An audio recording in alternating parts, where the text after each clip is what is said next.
الاهلي بيدلع، الاهلي حامي بيولع ويشعل القمة بالمتعة والإثارة والحلاوة. هل الاهلي قادر على الفوز رقم 50 على الزمالك في بطولة الدوري المصري، ولا الزمالك عنده رأي آخر ويوقف سلسلة الهزايم امام النادي الاهلي في اخر 10 مباريات في بطولة الدوري، ويكون الفوز رقم 28 للزمالك على الاهلي في قمة الدوري المصري؟ كل ده هنشوفه ان شاء الله في مباراة غدا الاثنين في 7 مساء على قناة اون تايم سبورت الساعة 7.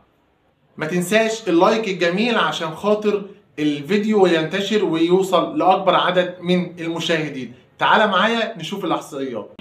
لعلي معلول، تسديدة مرة تانية وجول. جول جول جول جول جول، الثلاثية الثلاثية. تعال بقى أقول لك على ترتيب الفرقتين في الدوري المصري. الأهلي لعب 10 مباريات، جمع 21 نقطة.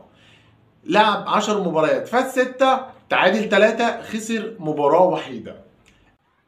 أما ترتيب الزمالك فهو في المركز ال 12 من 12 مباراة، جمع فيهم 18 نقطة، فاز في 5، اتعادل في 3، خسر 4 مباريات. الزمالك الموسم ده في بداية السيزون ما كانش في أفضل حال.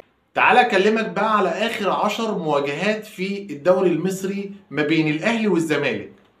10 مواجهات الاهلي كسب فيهم 7 مرات، الزمالك كسب مرة وحيدة، والتعادل كان مسيطر في لقاءين بين الاهلي والزمالك. يعني الاهلي كسب 7 من اخر 10 مباريات، الزمالك كسب مباراة واحدة وتعادلوا في مباراتين.